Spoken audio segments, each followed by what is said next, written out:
Assalomu alaykum hurmatli televizor ko'ruvchilar. Uyg'ur televiziyasining kundalik xabarlarini ko'rishingizni qarshi olamiz. Trump Amerika Xitoy savdo kelishimining 15 yanvar Oqsaroyda imzolanganligini bildirdi. Kuveyt parlament a'zolari hukumatni Xitoyga qarshi Uyg'urlarga yordam berishga chaqirdi.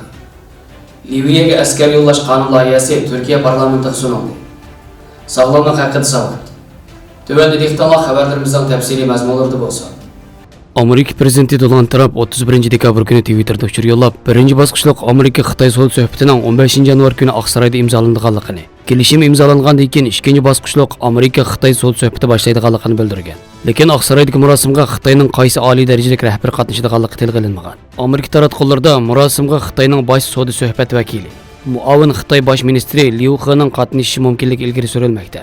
Trump ma'muriyati buningdan 2 hafta avval Xitoy bilan birinchi bosqichliq savdo kelishimini hosil qilganligini e'lon qilgan. Birinchi bosqichliq kelishim Uyg'ur kishilik huquq qonun loyihasi Amerika Avom palatasida ma'qullanib, Cumhuriyetchilar ko'p sonliqni egallaydigan Kengash palatasining ma'qullashiga sunilgan mazgilda hosil qilingan. Bu mazgilda yana Amerikadagi Uyg'urlar qonun loyihasining dekabr oyi ichida ovoz qo'yilishini talab qilib, davlat majlisida Uyg'ur haftalik faoliyati olib borgan.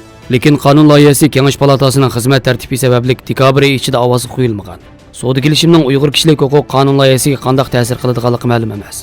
Lekin Nyu-York vaqt gazetining 30 dekabr kuni bergan xabarda ta'kidlanishicha, navbatda Kengash palatasidagi Cumhuriyetchi va demokratlar qonun loyihasini 2020-yil mutlaq ko'p ovoz bilan ma'qullab, prezidentning rad qilib o'tish ehtimolining oldini olishga harakat qilmoqda ekan. Prezident Trump 31 dekabrdagi Twitter so'zida birinchi bosqichliq savdo kelishimni intayin cho'ng ham atrofli kelishim deb tasvirlagan. Oqsaroyning savdo maslahatchisi Peter Navarro tunigun kelishimning 1-2 hafta ichida imzolanganligi, uning aqliy mulk huquqini qo'g'dashni o'z ichiga olib qolmay, texnik o'tinib berishga majburlash masalasi uchun yaxshi bir boshlanish bo'ladiganligini bildirgan.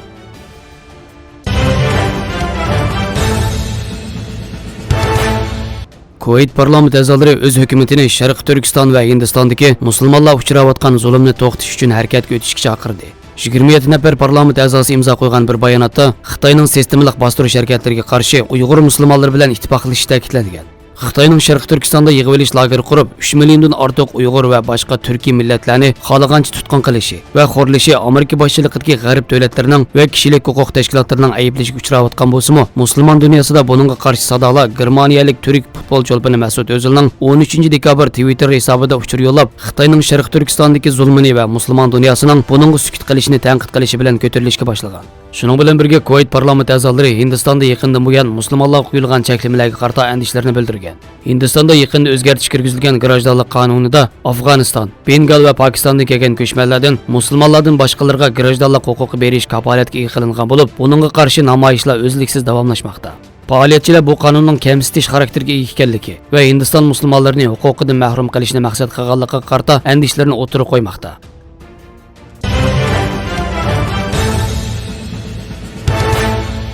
Turkiyaning Liviyaga askar yo'llash qonun loyihasida Liviyaga harbiy yo'llashga nima uchun ehtiyoj borligi tushuntirilib, Liviyadagi to'qinish va terrorizm muhiti ta'kidlangan. To'qinishlar ishga urushga aylanib ketgan taqdirda Turkiyaning rayondagi manfaatlariga salbiy ta'sir ko'rsatadiganligi haqida ogohlantirish berildi.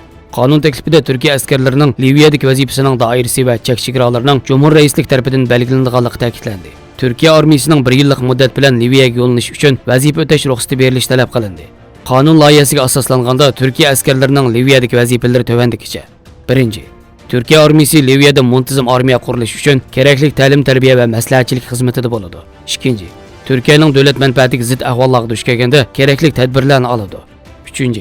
Liviyadagi qonunsiz qurolli guruhlar va terrorlik tashkilotlari tomonidan Turkiyaning Liviyadagi manfaatlariga qilinadigan hujumlarning oldini oladi. 4. Liviya xalqiga insonparvarlik yordamlarini yetkazadi. 5. Liviya davlatlik birlashma hukumatining talabiga binoan harbiy yordamlarda bo'ladi.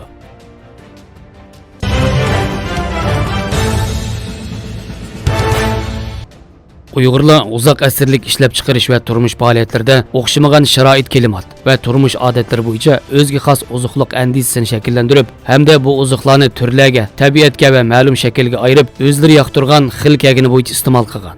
Shundaqla uzun umr ko'rish, kasalliklarni davolash qatorliqlarga xizmat qildirib kelgan. Zag'irnon yezilarda dehqonlar doim iste'mol qiladigan, tayyorlash oson, o'zi singishlik, odam badaniga foydali taraflari intayin ko'p bo'lgan milliy an'anaviy taomlarning biri bo'lib, uni attiganda va tushda choy bilan iste'mol qilib kelgan. Lekin yaqin yillardan buyon xalqimizning moddiy va ma'naviy turmushining o'zliksiz yukselishiga ergishib, zag'irdek esil milliy an'anaviy taomlarni iste'mol qilish ozayib, oliy darajalik unda tayyorlangan taomlarni iste'mol qilishga o'zgargan. Bu xil taomlar yuqori qon besim, qon qo'yilib ketish, ziyoda semizlik, yurak kasalligi, qonda may moddasi eshib ketish, jigarni may qoplash va diabet qatorliq kasallarni paydo qilg'achqa yemak-ichmak qatoridan ayrilib qolgan. Qo'noq unib tayyorlangan zag'irnonni kishilar hozir qaytadan alohida dorilik sifatida iste'mol qilishga boshlamoqda. O'tmishda ajdodlarimiz kunda zag'irnonni atigan va tushda choy yoki qetiq bilan iste'mol qilib kelgachga, ularda yuqorqidagi kasalliklar ko'rilmagan. Buni milliy an'anaviy yemak-ichmakimizning tabiiy xususiyati va tarkibidagi har xil moddalarning badanga bo'lgan shifoliq roldan ayirib qarg'ilib bo'lmaydi. Bu jihatda an'anaviy g'izo zag'irnon alohida o'rinda turadi. Zag'irnon tabiiy jihatdan quruq issiq deb qaraladi.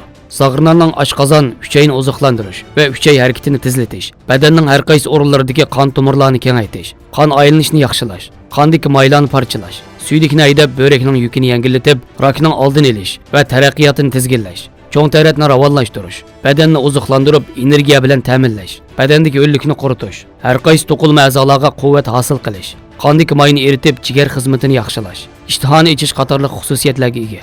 Shunga zag'irnonni kunda muvofiq iste'mol qilib berganda salomatlik uchun nihoyat foydali. Xabarlarimizga ko'ngilingizga rahmat. Ko'rishishga omon bo'linglar. Xayr xo'sh. Allohga omonat.